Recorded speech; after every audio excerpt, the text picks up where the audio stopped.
وحده لا شريك له. Saya masih sering di-tag orang-orang terkait video lama saya tentang sumber sezaman. Nyaris dari mereka itu tidak saya kenal, tapi sepertinya mereka punya kebencian mendalam terhadap kabilah asal Hadramaut yang masih mereka perbincangkan sampai sekarang. Di video itu, saya bilang bahwa ya, sumber sezaman itu perlu dan penting. Orang-orang ini berusaha menunjukkan bahwa sikap saya itu pelin-pelan. Kenapa? Karena saya terlibat dalam penyusunan buku keabsahan yang didominasi uraian kesepakatan ulama dan syuhra wastifadhah yang baru ditulis masa-masa belakangan. Perlu diketahui bahwa sikap saya itu masih sama dan tidak berubah. Saya masih berpegang teguh bahwa sumber sezaman itu memang diperlukan. Itulah alasan dalam buku keabsahan saya memunculkan beberapa sumber-sumber sezaman dalam bentuk material dan dokumen seperti manuskrip, isnad, dan sabat di periode yang mendekati Imam Ubaidillah bin Ahmad al-Muhajir. Awalnya, saya itu mengusulkan kepada mereka, wabil khusus Haji Imad, bahwa argumen sumber sezaman itu tidak akan pernah mereka dapatkan dalam literatur Arab, karena bukan di situ epistemologinya. Alih-alih, saya menunjukkan bahwa literatur yang mengarah ke sana, sejauh yang saya pelajari, hanyalah dari sarjanawan barat. Dan supaya lebih singkat, saya jelaskan di dalam video ini dengan mengusulkan buku Historian's Fallacy Toward the Logic of Historical Thought, karya David Hackett Fisher yang diterbitkan sekitar tahun 1970. Namun perlu saya tegaskan bahwa sumber sezaman dan dokumen sezaman itu dua hal yang berbeda. Dokumen sezaman adalah sumber sezaman, tapi tidak semua sumber sezaman harus berupa dokumen. Jadi gini penjelasannya. Sejarah seringkali bergerak dalam senyap, tapi pada momen tertentu ia meledak dalam ingatan kolektif, bukan dalam bentuk dokumen. 1945, saat Perang Dunia berlangsung, seorang tentara sekutu memasuki kamp konsentrasi Buchenwald. Bau kematian menyelimuti udara dan mayat-mayat yang menumpuk menjadi saksi bisu kekejaman manusia. Dengan tangan gemetar, ia menulis diary kecil. Sejarah akan menilai ini, tetapi akankah mereka akan memahaminya? Di belahan dunia yang lain, hampir 2 dekade setelahnya, seorang pemuda di Jakarta melangkah keluar rumahnya pada suatu pagi di Oktober 1965. Poster-poster yang sehari sebelumnya memenuhi jalan telah dirobek. Namanya ada dalam daftar orang yang dianggap simpatisan PKI, dan akhirnya sampai sekarang ia tak pernah kembali. Sejarah mencatat bahwa setelah 30 September 65, puluhan ribu orang seperti dirinya itu menghilang. Tapi siapa yang akan mencatat? Apakah sumber yang paling dekat dengan peristiwa benar-benar mengandung kebenaran? Ataukah kebenaran itu telah dipilih sebelum dicatat? David Fisher dalam Historian's Fallacy tadi mencoba menjawab paradoks ini dengan rule of immediacy. Prinsip ini menegaskan bahwa semakin dekat suatu bukti dengan peristiwa, maka semakin tinggi keandalannya. Konsep ini muncul dari kegelisahan terhadap historiografi yang seringkali lebih bergantung pada sumber sekunder yang telah dipengaruhi oleh tafsir baru ketimbang bukti yang langsung berasal dari masa itu. Historiografi modern memang tidak bisa menghindari subjektivitas, tapi Fisher berusaha memberikan batasan metodologis yang lebih jelas lewat buku itu. Ia akhirnya menyusun hierarki bukti dalam sejarah dari yang paling kredibel hingga yang paling rentan terhadap distorsi atau perubahan. Satu, peristiwa itu sendiri yang tentu saja tidak dapat diakses oleh manusia yang hidup di masa sekarang. Kedua, dokumen atau artefak kontemporer yang di masa itu seperti arsip resmi, laporan saksi mata, atau artefak sejarah. Ketiga, kesaksian langsung yang masih dekat secara temporal. Terus yang terakhir adalah sumber sekunder yang semakin jauh dari peristiwa, semakin tinggi risiko bias dan penafsirannya. Prinsip ini telah menjadi alat penting dalam kritik sumber sejarah. Dalam historiografi politik dan militer, arsip negara dan laporan perang itu sering lebih diprioritaskan dibandingkan interpretasi yang muncul puluhan tahun kemudian. Dalam sejarah kolonialisme misalnya, catatan administratif dari Belanda itu kerap menjadi acuan utama dibandingkan dengan refleksi yang muncul di era modern. Indonesia memberikan contoh konkret bagaimana rule of immediacy diterapkan dalam historiografi. Sejarah 65 misalnya, hingga kini masih menjadi perdebatan. Di bawah Orde Baru yang dipimpin oleh Pak Harto, sumber primer yang beredar adalah arsip negara yang dikelola oleh penguasa. Kesaksian saksi mata yang bertentangan dengan narasi resmi itu dianggap subversif. Buku pelajaran sejarah hanya menampilkan satu versi tunggal kebenaran kebenaran versi pemerintah. Selama lebih dari 3 dekade, rule of immediacy justru menjadi alat untuk melanggengkan kebenaran yang telah dibuat satu pihak oleh negara. Kasus lain yang mencerminkan prinsip Fisher dapat ditemukan dalam historiografi kolonial Indonesia, seperti arsip VOC seringkali menjadi sumber utama dalam penelitian sejarah ekonomi dan administrasi Hindia Belanda. Tapi arsip ini ditulis oleh kolonial dan tentu saja untuk kepentingan kolonial. Jika seorang sejarawan hanya mengandalkan arsip VOC tanpa mempertimbangkan kesaksian rakyat yang hidup di bawah sistem tanam paksa, maka sejarah yang terbentuk adalah sejarah dari sudut pandang penguasa, bukan dari mereka yang merasakan dampaknya. Nah, sejarah memang selalu ditulis dengan cara tertentu ya, tapi dengan konsep Fisher, kita bisa bertanya, apakah yang paling dekat dengan peristiwa itu selalu menjadi yang paling sahih? Jika hanya suara yang terdengar yang diperhitungkan, bagaimana dengan suara yang tak pernah dicatat? Kita masuk ke sesi kelemahannya.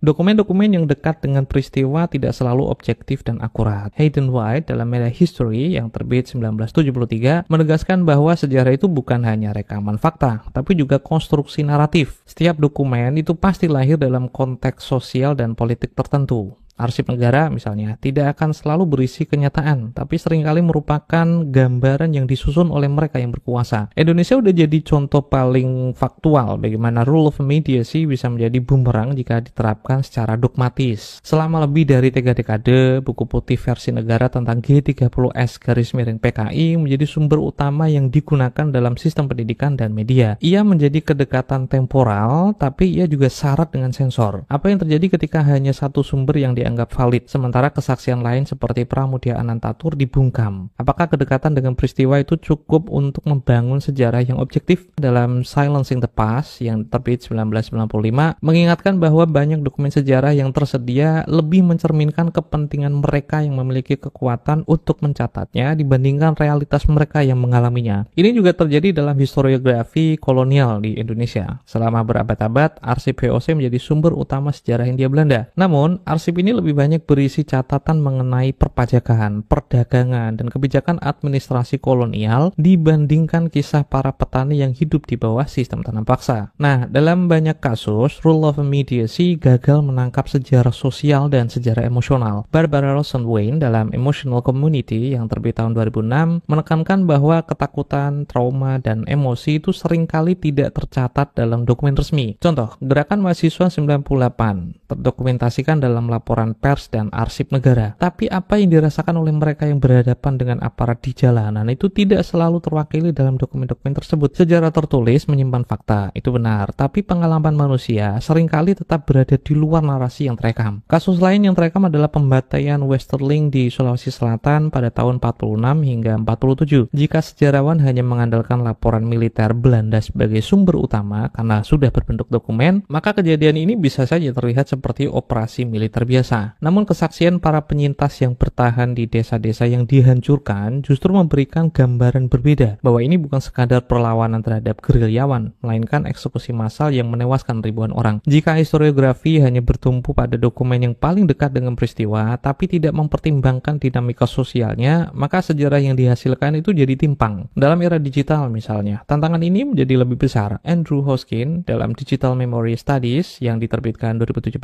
berpendapat bahwa sumber yang paling dekat dengan peristiwa dalam dunia digital justru lebih rentan terhadap manipulasi. Politik media sosial di Indonesia adalah contoh nyata bagaimana kedekatan temporal tidak selalu menjamin keabsahan. Sebuah unggahan di Twitter atau sekarang disebut X yang muncul di tengah kerusuhan politik mungkin terasa otentik karena terjadi saat itu juga. Tapi informasi yang terkandung di dalamnya bisa saja direkayasa atau dimanipulasi dengan framing tertentu. Jika historiografi modern hanya mengandalkan kedekatan temporal, maka ia bisa saja terjebak dalam informasi yang telah dikonstruksi dalam hitungan detik. Pendekatan Fisher menawarkan alat yang berharga untuk menilai validitas bukti sejarah. Tapi jika diterapkan secara dogmatis, ia justru akan membatasi pemahaman kita tentang sejarah itu sendiri. Sejarah Indonesia telah membuktikan bahwa kedekatan dengan peristiwa itu tidak selalu berarti kejujuran, dan bahwa suara yang didokumentasikan hanyalah sebagian kecil dari kebenaran yang lebih luas. Walhasil, kebenaran Fisher bermanfaat dalam kritik sumber, tapi jika diterapkan secara dogmatis, ia akan menjadi jebakan metodologis. Jebakan itulah yang menjerat para pembatal Bani Alawi, yang akhirnya seperti sekarang. Kenapa? Sejarah itu bukan hanya tentang menemukan dokumen yang paling dekat dengan peristiwa, apapun bentuknya, tapi juga tentang memahami bagaimana peristiwa itu direkam, siapa yang memiliki kuasa untuk mencatatnya, dan apa yang hilang dalam rekaman itu. Tapi pertanyaannya tetap sama, apakah sejarah hanya tentang dokumen yang bisa ditemukan, ataukah sejarah juga tentang keheningan yang tak bisa kita dengar?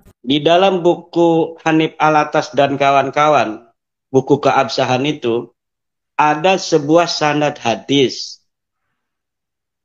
untuk mengatakan bahwa Alawi bin Ubaid ini orang historis. Mereka membuat sanad hadis bahwa Alwi ini meriwayatkan hadis kepada muridnya Abdullah bin Basri. Abdullah bin Basri meriwayatkan pada muridnya namanya Abul Qasim An-Nafat. Abul Qasim An-Nafat meriwayatkan kepada muridnya tahun 461 Hijriyah, yang bernama muridnya itu Ali bin Ja'far Al-Asqar. Itu kata Yai Ihya, ini sanad palsu, manuskrip palsu. Memang manuskripnya nggak ada. Manuskripnya nggak disebutkan oleh buku Hanif Alatas. Dia hanya menyebut di dalam buku itu, dalam buku keabsahan itu, sebuah sanad hadis yang menyebut nama Alwi, Ubaid, segala macam itu hanya untuk mengatakan bahwa orang ini ada. Alwi itu historis. Abdullah bin Basri itu historis. Bahwa keluarga Balawi sudah ada dalam sanad-sanad hadis. Padahal sanadnya palsu, manuskripnya palsu, hadisnya juga nggak ada. Itu nggak ada hadisnya di situ. Nah, lalu bagaimana menurut saya?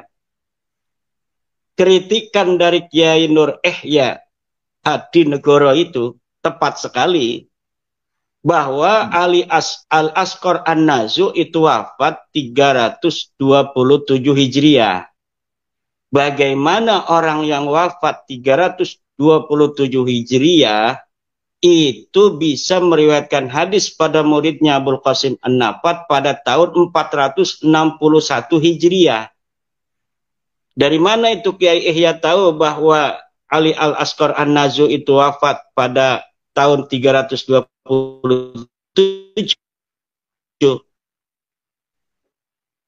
Ada manuskrip dari keluarga Ali Ar-Ridha yang kita bisa akses di keluarga Ali Ar-Ridha juga. Bahwa Ali Al-Asqar yang anak daripada Ja'far Al-Kadzab itu wafat 327 Hijriah. Bagaimana orang yang wafat 327 Hijriah itu bisa meriwayatkan hadis pada tahun 461 Hijriah. Nah, Rumel ini si jago bohong manuskrip mengatakan beda orang. Beda orang, itu bukan Ali Al-Asqar bin Ja'far bin Muhammad Al-Hadi bin Ali Ridho, bukan. Tapi ini masih turunan Muhammad, masih turunan Ali Al-Hadi, tetapi beda orang. Ini namanya Ali bin Ja'far bin Muhammad bin Ali Al-Hadi. Kata Kiai Ihya kan tidak ada orang itu. Orang itu ahistoris. Tidak ada dalam keluarga keturunan Ali Al-Hadi itu orang yang bernama Ali Al-Asqar Al-Balkhi, itu kata Rumel, yang anaknya daripada Ja'far, anak daripada Muhammad, anak daripada Ali Al-Hadi. Tidak ada itu. Saya juga cross check pada kitab-kitab nasab. Ini bisa dilihat itu Mas Rifki, bahwa yang dikatakan Ki Nur Ihya bahwa Rumel itu berbohong benar. Silahkan buka Al-Asili halaman 161. Buka juga As-Sajarah Al-Mubarakah halaman 92. Tidak ada keturunan Ali Al-Hadi yang bernama Ali Al-Asqar bin Ja'far bin Muhammad. Is nothing. Itu orang historis. Tidak ada di dalam kitab-kitab nasab. Tidak ada di dalam sejarah. Kalau Rumel Abbas itu mau berbohongnya pakai data, silakan datanya sampaikan. Dari kitab apa dia itu bisa mengatakan bahwa Ali Al-Asqar itu adalah anak Ian bin Ali Al-Hadi. Ihya juga sudah ngebel ke saya. Kiai, bagaimana penjelasan saya? Tepat, Kiai Ihya.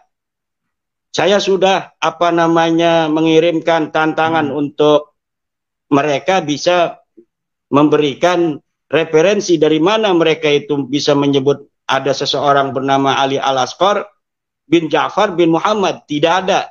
Keturunan Ali Al-Hadi, tidak ada yang bernama Ali Al-Asqar bin Ja'far bin Muhammad bin Ali Al-Hadi. Adanya adalah Ali Al-Asqar bin Ja'far Al-Kadzab bin Ali Al-Hadi. Itu. Jadi tepat sekali. Karena memang begini, Mas Rifki. Mereka ini sudah tidak punya data apa-apa lagi. Sudah nyata bayanan jalian bahwa memang segala apa yang mereka susun hari ini adalah semuanya kedustaan. Nasab itu tidak tersambung pada Rasulullah bil yakin, yakinan hakikian. Secara ilmu sejarah tidak ada. Mereka tidak akan mampu untuk membawakan satu pun kitab sejarah yang ada di abad kelima yang menyatakan bahwa Ahmad bin Isa pernah ada di Yaman. Nggak bakal bisa. Nah, sekarang ini Rumel Abbas itu masih ingin memberi hiburan kepada para kibin-kibin agar mereka tidak terlalu terluka hatinya. Saya sudah mengatakan jauh-jauh hari bahwa Rumel, kasihanilah umat ini, jangan beri harapan palsu. Jangan di PHP. Kenapa? Karena mereka semakin di PHP, akan semakin lama mereka terluka. Kalau saya ini ngomong tegas itu, karena memang saya mencintai umat yang ada di Indonesia ini, agar mereka nanti bisa kembali bangkit lagi dengan cepat setelah mereka terpuruk, bahwa mengetahui sesungguhnya apa yang mereka selama ini yakini, bahwa Balawi ini adalah cucu Nabi, ternyata salah. Ternyata tidak terbukti. Ternyata Balawi bukan cucu Nabi. Memang ada hati yang remuk. Memang ada mata yang menangis. Memang ada jiwa yang terluka. Tapi itu bisa sembuh dengan segera. Tetapi Rumel ini, dia tidak mempunyai rasa cinta kepada umat. Dia beri harapan-harapan palsu kepada umat itu. Sehingga seakan-akan bahwa masih ada harapan, masih ada harapan. Ternyata harapan itu hanya harapan palsu. Tetapi sayang juga, kibin-kibin itu diberi harapan palsu, senang juga. Jadi kita juga bingung. Beri harapan palsu, dibohongin, percaya. Bahkan masih ada aja yang komen itu di YouTube-nya. Jadi terima kasih telah menjaga nasab Rasulullah. Nah, saya ketawa sendiri. YouTube-nya Pak Rumel Abbas ada yang berkomen, terima kasih Mas Rumel menjaga nasab Rasulullah. Justru dia yang mengacak-ngacak nasab Rasulullah. Dia akan bertanggung jawab terhadap apa yang dia sampaikan hari ini di hadapan Rasulullah kelak. Dan saya akan siap untuk bersama Rumel berdampingan di hadapan Rasulullah. Dan nanti Rasulullah yang mengatakan, ini yang benar, ini yang salah. Dan saya yakin Rasulullah akan menunjuk, wahai Maduddin, engkau yang telah menjaga nasab keturunanku di dunia. Sekarang duduklah bersama aku di dalam surga. Nanti Rumel diam aja kan. Rumel cilak-cilok nyari-nyari topik segap, nggak ada katanya kemana. Nyari Wafi nggak ada. Ini Wafi dulu kan sama kita, sekarang nggak ada. Nyari Hanif Al-Haddad udah nggak ada juga. Paling ya saya sebagai sama-sama. Saya kan pernah ngobrol. Saya itu orang yang pernah ngobrol dengan saya gitu. Itu akan saya selalu ingat. Berarti dia telah memberikan di dunia itu senyuman aja. Itu orang yang telah berjasa pada saya. Paling saya yang akan memberikan syafaat pada Rumel Abbas itu nanti kelak. Nanti kata malaikat, neraka, jangan ya Allah. Karena dialah, walaupun bohong, saya bisa mencari dalil yang lebih kuat. Akhirnya betul ini Imaduddin, ini jangan masuk neraka. Jangan, kasihan. Lihat wajahnya aja kasihan. Masukin ke surga. Boleh, tapi jangan surga yang paling tinggi, yang rendah-rendah aja gitu. Kira-kira begitu dramanya nanti. Wallahu a'lam bishawab. Ya.